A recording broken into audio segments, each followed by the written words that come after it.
사랑하는 성도 여러분, 저는 지금 저희 교회의 새가족 부실로 들어가고 있습니다.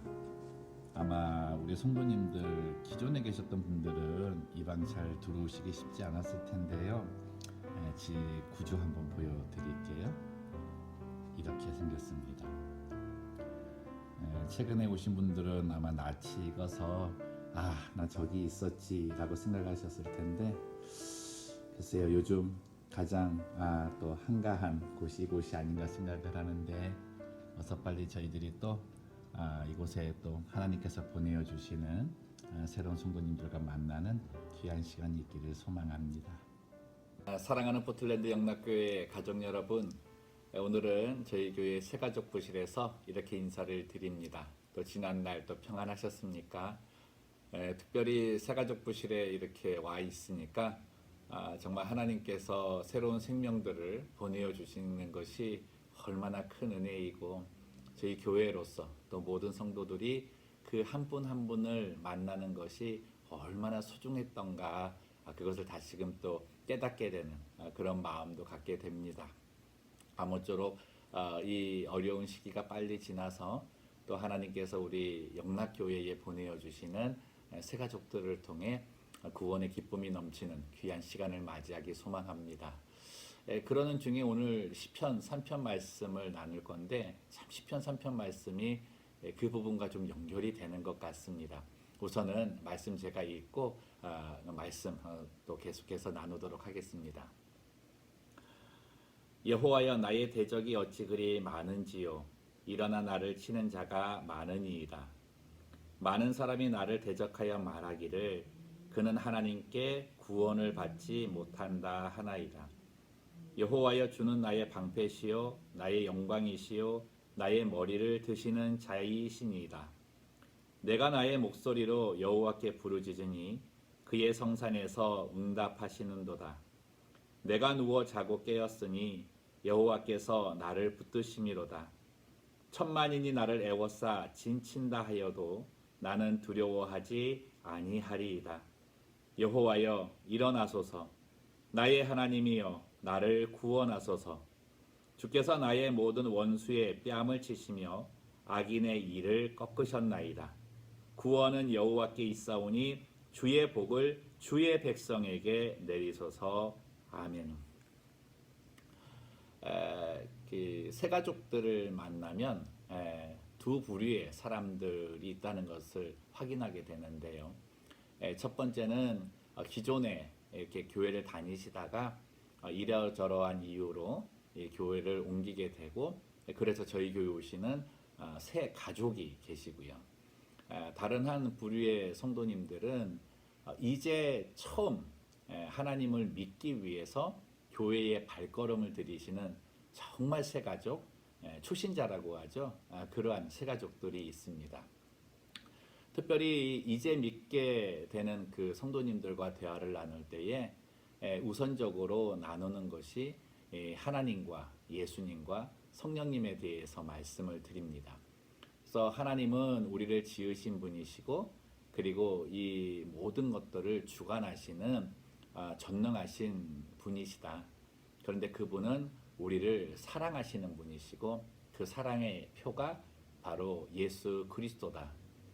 예수 그리스도는 하나님의 아들로서 이 땅에 내려오셔서 십자가에 달려 죽으심으로 우리의 모든 죄를 용서해 주셨고, 3일 만에 부활하심으로 우리에게 영생을 선물해 주신 분이시다.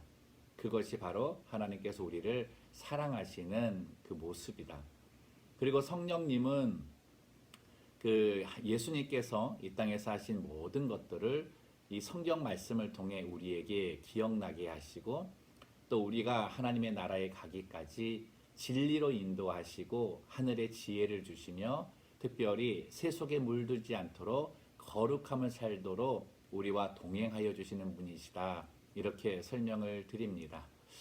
그리고 나서 나누는 것이 믿음에 관한 부분인데요. 두 가지를 간단하게 말씀을 드리죠. 믿음이라고 하는 것은 그 내용이 있는데, 하나님의 사랑인 예수 그리스도께서 나를 위하여 십자가에 달려 죽으셨고 나에게 영생을 주시기 위하여 3일 만에 부활하셨음을 믿고 그분이 나의 구세주라고 영접하면 내가 하나님의 자녀가 된다고 하는 것, 이것을 믿는 자에게 믿음이 있다라고 말씀을 드립니다.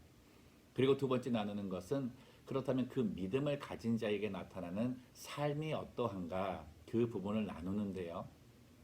특별히 이제 믿음의 삶에 대해서 나눌 때 뭐 이제 믿으신 분들은 성경에 대해서 그리 많은 지식이 없으시잖아요. 그래서 좀 간단하게 처음 나누는 것이, 하나님 믿음을 가져서 하나님과의 나와의 관계가 세워지는데, 그것이 하나님과 내가 부모와 영적 부모와 자녀와의 관계, 그래서 우리가 하나님의 자녀가 되는 그 은혜를 누리는 것이다. 근데 그 은혜를 누리는 모습이 무엇이냐면 하나님과 동행하는 삶이다, 이렇게 설명을 해드립니다. 그때 이제 우리 성도님들이 참 마음의 위로를 받으시는 것이 무엇이냐면 이렇게 말씀을 드리거든요. 이때까지 삶을 살아오면서 나를 의지하였던지 아니면은 내가 가진 것을 의지하였던지 인생의 길을 홀로 걸어왔을 때가 참 많은데, 이제는 그 세상의 모든 삶 자체, 뭐 즐거울 때든지 슬플 때든지, 특별히 고난과 역경이 삶에 이렇게 닥쳤을 때 그 길을 홀로 가지 마시고 나의 아버지가 되시는 하나님과 함께 걸어가시라고 이런 말씀을 드립니다. 그것이 바로 믿음의 삶이다라고 설명을 드리는 거죠. 그럼 하나님과 동행했을 때에 우리들에게 나타나는 그 믿음의 삶의 유익은 무엇일까요? 그건 우리의 삶에 하나님의 그 능력, 하늘의 힘이 우리의 삶을 통해서 드러나게 된다라고 한다는 거죠. 우리가 고난과 역경의 길을 걷던지 그러한 상황을 맞이했을 때 그것을 이겨내지 못하는 이유가 무엇입니까? 상황은 똑같은데 그 상황을 이겨낼 만한 힘이 우리에게 없기 때문입니다. 그렇다면 믿음이라고 하는 것은 내가 이 땅에서 살아가는 과정 속에 내 힘으로 이길 수 없는 부분을 이길 수 있도록 하게 하는 하늘의 힘, 바로 하나님의 능력이 내 삶에 이루어질 수 있는 통로다라고 말씀을 드리는 거죠. 그러하다면 우리의 삶에는 어떤 상황이 닥쳐도 하나님의 능력이 있다라고 하는 그 믿음을 가질 수 있게 되는 것입니다. 그럼 한번 생각해 봤으면 좋겠습니다. 지금 상황도 그렇고 내 삶에 어려운 그런 문제가 생겼을 때 나의 삶은 정말 그 믿음이라고 하는 것을 통해 하나님의 능력이 공급되어져서 언제나 극복할 수 있고 오히려 승리를 이야기할 수 있는 그런 삶을 내가 지금 살고 있는가? 오늘 시편 기자인 이 다윗도 지금 굉장히 어려운 상황 속에 있는데 이 상황 속에서 2절에 있는 말씀을 듣게 된다는 거예요. 많은 사람이 나를 대적하여 말하기를 그는 하나님께 구원을 받지 못한다 하나이다. 참 이 말씀이 저희에게 참 도전이 된다고 참 생각이 되는데, 이 땅에서 하나님의 능력에 대해 부인하는 사람들을 보면 세 가지의 부류가 있습니다. 부인하는 것도 있지만 또 하나는 하나님의 힘이 내 삶에 나타나지 않게 되는 그런 상황도 우리가 이제 함께 나누게 될 것인데요. 첫 번째 상황은 하나님에 대해서 전혀 모르는 사람입니다. 그런 사람들은 뭐 이 땅에 이루어지는 것들이 자기주의로, 자기 생각, 그리고 자기의 능력으로 이루어진다는 것이 많기 때문에 뭐 하나님이라는 그 존재에 대해서 별로 인식이 없는 거죠. 그럼 하나님이 뭐 돕는다 그랬을 때 그것에 대해서 별 관심이 없기 때문에 하나님이 뭐 너 도와주시겠어? 이런 말조차도 하지 않는 부류가 있는 거죠. 두 번째 부류는 믿음은 가졌는데 하나님의 능력에 대해서 불신하는 그런 사람들입니다. 특별히 그 예전에 한번 어디서 본 예화인데 두 사람이 있었는데 굉장히 친한 친구랍니다. 근데 한 사람은 교회를 다니고 한 사람은 교회를 다니지 않았습니다. 그래서 교회를 다니던 친구가 교회 다니지 않는 친구를 항상 이제 매일매일 볼 때마다 너 교회 가라 전도하는 거죠. 야, 하나님 믿자. 근데 이 두 친구가 만날 때마다 이 믿음을 가진 사람이 항상 그 믿음 없는 사람 앞에서 불평을 한다는 거예요. 그리고 염려되는 일들만 막 늘어놓는다는 것입니다. 뭐가 걱정이고 뭐가 걱정이고 뭐 다음에 만나면 또 뭐가 걱정이고 계속 그런 것들만 이야기를 하니까 이 믿음 없는 친구가 이 자기 친구에게 이렇게 얘기하는 거죠. 야, 너는 나한테 하나님을 믿으라고 하는데 뭐 하나님께서 모든 것을 다 해결해 준다고 하면서 야, 도대체 그러면 네가 믿는 하나님은 네 삶에서 뭘 하시니? 도대체 그럼 너는 왜 맨날 그렇게 염려와 근심되는 이야기만을 하니? 야, 그렇다 그러면은 내가 이제 믿게 되는 그 하나님도 아무리 믿어도 나도 너처럼 염려되는 일 그대로 다 할 거 아니니? 이런 말을 해가지고 참 부끄러웠다라고 이야기를 하는데요. 정말 그렇습니다. 우리의 삶에 하나님의 능력이 나타나지 않는 이유는 우리가 하나님께서 약속하신 그 말씀을 아멘으로 믿음으로 받아들이지 못하기 때문에 그러는 거죠. 그래서 어떻게 해요? 하나님을 믿는다고 하지만 저 자체도 하나님에 대한 믿음이 없는데 하나님께서 뭐 무슨 일을 하시니라고 하는, 하나님께서 어떤 일을 하시겠느냐고 하는 그런 의심을 품게 만든다는 것입니다. 참 우리의 삶이 그러한 모습이 있다면 정말 오늘 이 말씀 보면서 저희들의 삶을 좀 하나님께로 향하는 그러한 모습이 되었으면 좋겠습니다. 세 번째로 우리의 삶에 하나님의 하늘의 힘이 공급되지 못하는 이유, 믿음을 가졌지만 그러지 못하는 이유는 우리가 범죄의 자리에 있을 때입니다. 하나님께서는 죄인들을 사랑하시지만 죄인의 일에는 관여하지 않는 분이십니다. 그러기 때문에 우리가 하나님을 믿는다고 하지만 그러면서 도와달라고 아무리 해도 죄의 자리에 머물고 있으면 하나님의 능력은 나타나지 않는 거죠. 그래서 세상 사람들도 그거는 압니다. 그래서 야, 하나님, 너희가 믿는 하나님이 어떤 신인지 몰라도 야, 잘못하고 있는 너를 돕는 하나님이라면 그게 참 신이겠느냐, 이런 말을 하게 되는 거죠. 특별히 오늘 2절에 나와 있는 이 다윗이 그런 소리를 듣는 이유가 바로 이 세 번째 이유 때문입니다. 이 시편 3편 내용이 그의 아들 압살롬이 이제 다윗의 왕위를 차지하고 다윗을 죽이려고 쫓는 상황 가운데서 이 시를 지었는데요. 이 압살롬이 자기를 쫓게 되는 그 원인이 다윗이 이 밧세바, 우리아의 아내 밧세바를 취하고 우리아를 죽이도록 만드는 그 죄를 범하면서 한 1년 가까이 그 죄를 숨기고 하나님 앞에 있다가 하나님께서 직접 나단 선지자를 통해 그 죄를 지적하지 않으십니까? 그 기간 동안에 다윗은 하나님으로부터 아무 힘의 공급을 받지 못했던 거죠. 그렇게 범죄한 자가 아들에게 의해서 이렇게 쫓김을 당하니까 주변의 사람들이 그러는 거예요. 다윗의 죄를 다 아니까 당신의 죄가 이렇게 있는데 어떻게 하나님이 당신을 도와주겠느냐고 그런 소리를 하고 있는 거죠. 이 세 가지의 그 상황 속에 우리가 지금 머물고 있다면 저희는 그 자리에서 빨리 벗어나려고 애를 씀이 좀 필요합니다. 그래서 그 돌이킬 수 있는 그 모습이 바로 회개라고 하는 것이고 하나님에게 대한 신뢰를 회복하는 것인데요. 다윗이 나단 선지자를 통해서 하나님에 대한 죄의 지적이 있었을 때 참 다윗이 하나님 마음에 들었던 것은 그런 지적이 있을 때마다 돌이키고 하나님께로 다시 갔다는 것입니다.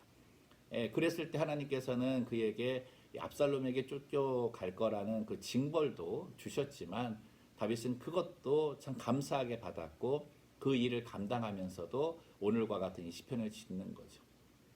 그는 죄인의 자리에 있었지만 회개한 이후에 자신이 다시금 하나님의 자녀로 하나님의 백성으로 회복되었다라고 하는 그 믿음을 갖자마자 하나님의 힘을 다시 구하고 있습니다. 그래서 말씀하는 거예요. 내게는 아직 하나님에 대한 믿음이 있다. 그리고 그 하나님은 내 믿음을 연약하지만 죄인이었지만 용서하시고 붙잡아 주신다. 그러면서 고백하는 것이 바로 3절부터 나와 있는 말씀입니다. 여호와여, 주는 나의 방패시요 나의 영광이시요 나의 머리를 드시는 자이시니이다. 내가 나의 목소리로 여호와께 부르짖으니 그의 성산에서 응답하시도다. 사랑하는 성도 여러분, 이 고백이 우리 모두의 고백이 되기를 소망합니다. 그리고 이 고백을 가지고, 이 믿음을 가지고 여러분의 목소리로, 우리의 목소리로 하나님께 부르짖으면 하나님의 도움이 반드시 우리의 삶에 임하게 될 줄로 믿습니다. 그 삶의 결과가 무엇입니까? 바로 5절 말씀. 내가 누워 자고 깨었으니 여호와께서 나를 붙드심이로다. 천만인이 나를 애워싸 진친다 하여도 나는 두려워하지 아니하리이다. 내 삶에 어떤 어려움이 있어도 나는 평안을 누릴 수 있다고 한다는 거죠. 하늘에서 공급되는 힘이 내 삶에 이루어질 때 우리의 삶에 나타나는 것이 평안이다라고 하는 것. 이 시기에 정말 얼마나 중요한 하나님의 축복입니까? 다윗은 자신 있게 이야기합니다. 구원은 하나님께 있기 때문에 하나님께로 가면 하나님의 힘이 공급된다. 그러면서 하나님께 구하는 이 말씀이 우리에게 참 확신도 되고 도전이 됐으면 좋겠습니다. 주의 복을 주의 백성에게 내리소서. 여러분, 우리에게 믿음을 주신 하나님은 우리를 백성이라고 하십니다. 반드시 그의 백성에게 하나님의 복을 주시는 분입니다. 우리의 믿음의 자리를 돌아보고 행여 우리가 세상 사람과 같은 그런 모습은 아닌가? 하나님에 대해서 불신하는 그런 모습 속에 있지는 않은가? 또 내가 범죄하는 자리에서 떠나지 않고 그 자리에 머물고 있지 않은가? 이것을 돌아보시고 하나님께로 돌아가셨을 때 주의 백성으로서 받는 하늘의 평안, 하늘의 공급된 힘으로 또 하루 승리하는 성도들 되시기를 주님의 이름으로 축원합니다. 기도하겠습니다. 살아계신 하나님 아버지, 오늘 주의 말씀을 받으면서 정말 내가 하나님, 예수님, 성령님에 대해서 배웠고 믿음이 무엇이고 그 믿음이 내게 주어졌을 때 나의 삶에 나타나는 변화, 놀라운 축복에 대해서 우리가 많이 배웠음을 확인합니다. 하나님, 그런데 저희가 오늘 이 말씀을 통해서 우리의 신앙을 점검하기 원합니다. 그 믿음이 내게 있다면 나는 그 믿음의 삶을 살고 있는가? 하나님께서 그 믿음을 통해 내 삶에서 동행하시고 하늘에 공급된 힘으로 이 땅의 모든 일들을 감당할 뿐만 아니라 이기고 그리고 그 가운데 소망을 얻게 하시는 힘을 주신다고 하셨는데, 나는 정말 다윗이 말하는 것, 주의 복을 주의 백성에게 내리는 백성의 자리에게 있는가 다시금 하나님 돌아보기 원합니다. 세상 사람과 가치관이 있다면 내려놓게 하시고 하나님에 대한 불신의 마음이 있다면 우리의 믿음을 강화시켜 주시고 우리가 아직 죄인의 자리에서 떠나지 않으려는 그러한 것들 때문에 하나님의 공급이 끊어져 있다면 회개하여 주께로 돌아가는 귀한 시간 되게 하여 주옵소서. 언제나 죄인에게도 사랑하는 마음을 주셔서 돌이키는 자에게 하늘의 힘을 공급하시는 주님, 하나님의 그 약속의 말씀을 믿고 기도합니다. 여호와여, 일어나셔서 정말 이 어려운 시기 하나님 주의 공급하시는 힘으로 이겨내는 주의 백성 되게 하여 주시고 그 복을 통해 자고 눕고 깨어 일어나 생활하는 모든 것들, 그리고 또다시 밀려오는 그 어떠한 어려움에도 내 마음이 평안할 수 있다라고 하는 하늘의 평안을 노래하는 주의 백성의 삶 되게 하여 주시옵소서. 특별히 이 기간 우리 성도님들 오늘 하루도 아무도 이 질병에 걸리지 않도록 지켜주시고 그의 가족들을 지켜주시고 특별히 이 시기를 지혜롭게 펼쳐나갈 수 있도록 미정자들을 붙잡아 주시고 또 의료인들에게 힘을 더하여 주시옵소서. 질병에 있는 자들 또 죽음에 맞서 있는 자들 그 두려운 공포에서 오늘 이렇게 여호와께서 나의 방패시오 요새시라는 이 믿음 가질 수 있는 길을 열어주시고 이 믿음을 통해 평안을 얻는 오늘 한날이 될 수 있도록 인도하여 주시옵소서. 감사하며 걸어가신 예수님의 이름으로 기도드리옵나이다. 아멘.